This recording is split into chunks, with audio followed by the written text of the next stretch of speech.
Hello, I'm Dr. Mel Wilkinson. I'm one of the consultants for SAMS, Senior Adult Medical Services at Ashford and St Peters. I'm here on behalf of a team, but as you haven't guessed, they're a little bit camera shy.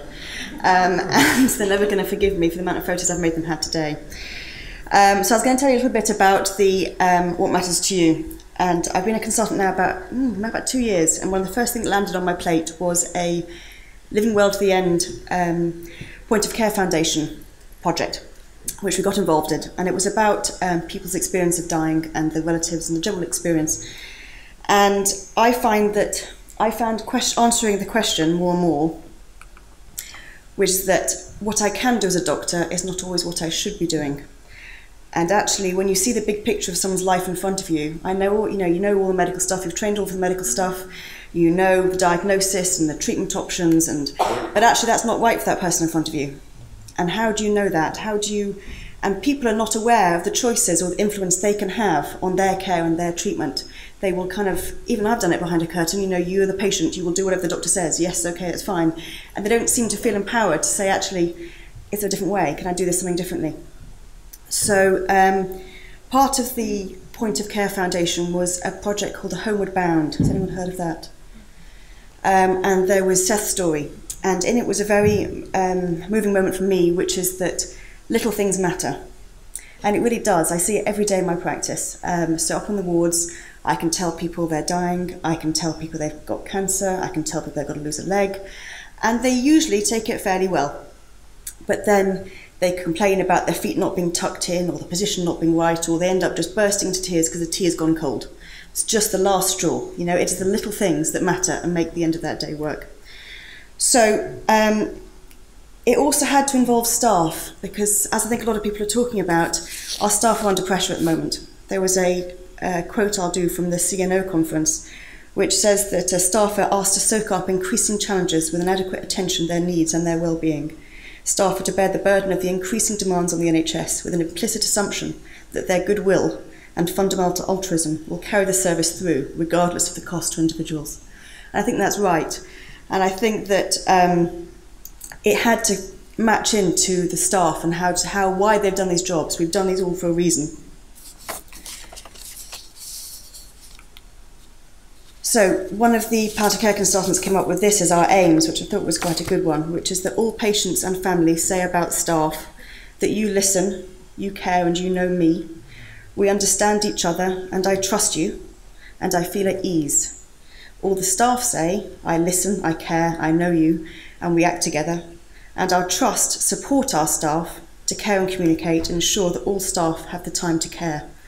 So that was our aims. And then, of course, how? How do we know what it is that's important to people? We've had lots of different ideas here, and we ended up using shadowing. Because a lot of things tend to group people together as kind of what a group's opinion is, or what an ideal experience is for that one person or that cohort. Everyone is individual, that's what makes us individuals. So we ended up shadowing, and we used from school leavers right up to experienced consultants, nurses, admin staff, clinical, non-clinical, and they all shadowed. And this at this time was regarding patient experience of the dying patients. These are not easy patients to be sitting with. So there was some counselling and some teaching around it, and we got everyone together. And interestingly enough, the information we got back was very consistent. So there was some positives, you'd be pleased to know. The food apparently was actually quite good. The smell was nice, which also surprised me slightly. But things like clutter, so people who particularly were dying, coming to the end of their life, if they were bedbound, all the clutter seemed to accumulate around them because they didn't need the bed space. You even found urine bottles on the table that you were giving the food on. These sound shocking now talking about it, but we see it every day on the wards. We have noise, so when you're trying to sleep and you've got the bins, particularly as they've been used as doorstops, you've got the bleeps, you've got the handing over of the nursing staff and the doctor staff. I love the idea that we protect someone's modesty and confidentiality by drawing a curtain, when all you really need to do is ask the person down the bay if they opened their bowels, and they'd probably be able to tell you. So confidentiality we're not great at. You basically end up counting the cracks in the wall, don't you, or looking at the peeling paint. There's very little interaction or stimulation on the wards. Information is key, so most of what carers or relatives want is information, having someone to give them the information.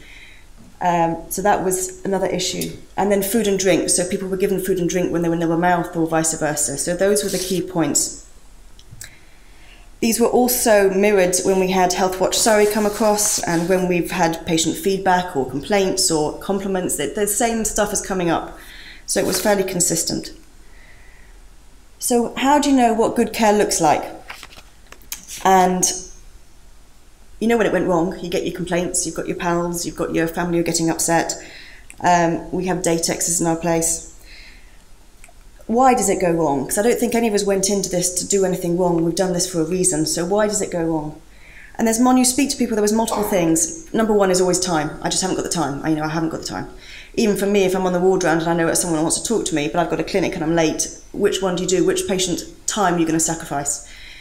Some people didn't feel they had the skills, the communication skills to be able to deal with what they had to do. Some people, that's not my job, which is always my favourite. I love that one. And there was a hierarchy. So actually sometimes people didn't feel empowered enough to take that on because they thought they'd be told off by what they perceived as the hierarchy system. So the next question is, of course, how do you fix it? When I asked the question to my team, the first answer they came back was, don't you dare give me any more paperwork to do. And don't you give me a tick box sheet that's going to make it all better. So I had to make it better without any of that.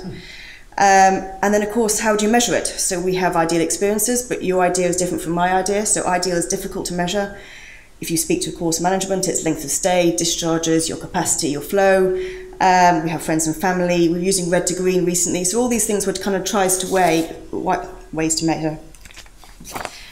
So we ended up using a principle called What Matters to You. And you're probably all aware of where it started, but there was a Norwegian nurse who looked at care homes and their boards. And normally it's the patient's name, they're in that bed, they've got these conditions, or they're bedbound, or whatever it is their social situation is. And instead it had, I'm not to be taken out of my room without my makeup on.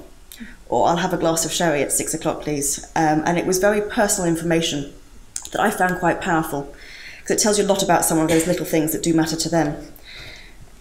So we started to include this as our ethos change. To start with, we're just going to ask that. We're just going to ask the simple question of what matters to you. What's important to you? What is important to you now? What is important to you as a general goal in life? And we hope that all the rest of the information, all the rest of the measurements would follow. We hope that handover would improve. If you've got something above the bedside, I can see that person, I had a patient who had severe dementia and was very aggressive, but he liked Austin cars. So if you talked about Austin cars, you could actually get close enough to examine him. That makes my time easier on a ward round, makes my time easier. And so that improved your handover, nurses a handover, therapist handover. You could all work together to help that patient.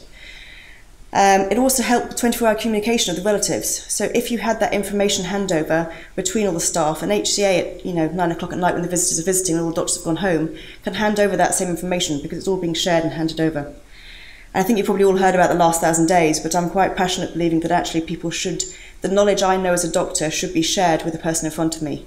If they've got some limited time, they should be told it's coming and have time to prepare. So I wanted that to be definitely in part of it there. I didn't want anyone to say that this is a job's worth or that they didn't have the time. I wanted to try and empower people to have those conversations. We used lots of projects to try and do this. So everyone had their ideas, and we co-designed it with staff. So there was things like, time to feed patients. Our ward is quite a dependent ward, so we had lockdown lunches where actually every member of staff would help feed a patient. So you actually got hot food rather than the cold mush that got to by the time the HCAs had gone round.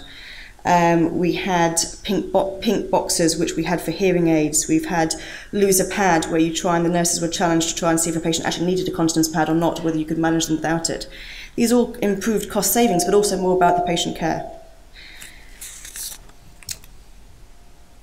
Then we had some creativity people who, a bit of an echo here, isn't there?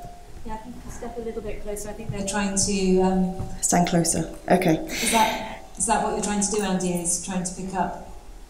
Okay, yeah. So they took the opportunity to decorate the walls of between our two corridors, asked patients, staff, carers, other service users what matters to them, and we celebrated what mattered to us as staff as well as to the patients and the relatives.